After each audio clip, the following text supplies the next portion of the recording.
প্রতিদিন সন্ধ্যা হলেই কিছু না কিছু বাইরের জিনিস খেতে ইচ্ছে করে।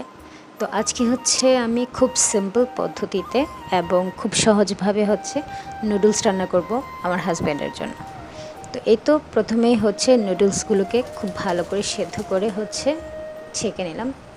তো তারপরে হচ্ছে প্যানে একটু তেল দিয়ে তারপরে হচ্ছে পেঁয়াজ আর কাঁচামরিচ কুচি দিয়ে একটু ভেজে নিয়েছি। একটু সময় নিয়ে হালকা করে ভেজে নিতে হবে। তো এই তো ভাজা হয়ে গেলে হচ্ছে আমি হচ্ছে দুটো ডিম আলাদা করে একটা বাটিতে হালকা একটু লবণ দিয়ে ফেটিয়ে খুব ভালো করে ফেটে নিচ্ছি। তারপরে হচ্ছে এই তো দিয়ে দিলাম। তো তারপরে হচ্ছে একটু সময় নিয়ে এটাকে জাল করতে হবে, তাহলে হচ্ছে ডিমের যেই স্ক্রাম্বলগুলো খুব সুন্দর হবে, একটু বড় বড় টুকরো হবে, তাহলে দেখতে সুন্দর লাগে। তো এই তো তারপরে হচ্ছে আমি হচ্ছে দিয়ে দিলাম নুডলস।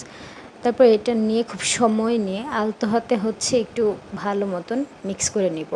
আমি এখানে আজকে কোনো টমেটো বা অন্য কোনো সস কিচ্ছু ইউজ করছি না, কারণ হচ্ছে আমার হাজব্যান্ড সেগুলো পছন্দ করে না। তো এই তো আমি প্রথমে হচ্ছে নুডলসের সাথে মশলাটা দিয়ে দিলাম। তারপরে হচ্ছে আমার কাছে মনে হচ্ছিল মশলাটা একটু কম, যেহেতু অন্য কোনো কিছু আজকে দিইনি সস কিংবা টমেটো, তো সেই জন্য হচ্ছে আমি আরও একটা ম্যাজিক মশলা দিয়ে দিলাম। তো দিয়ে হচ্ছে এই তো হয়ে গেল আমার নুডলস রান্না, আর দিয়ে দিলাম আমার হাজব্যান্ডকে খাওয়ার জন্য।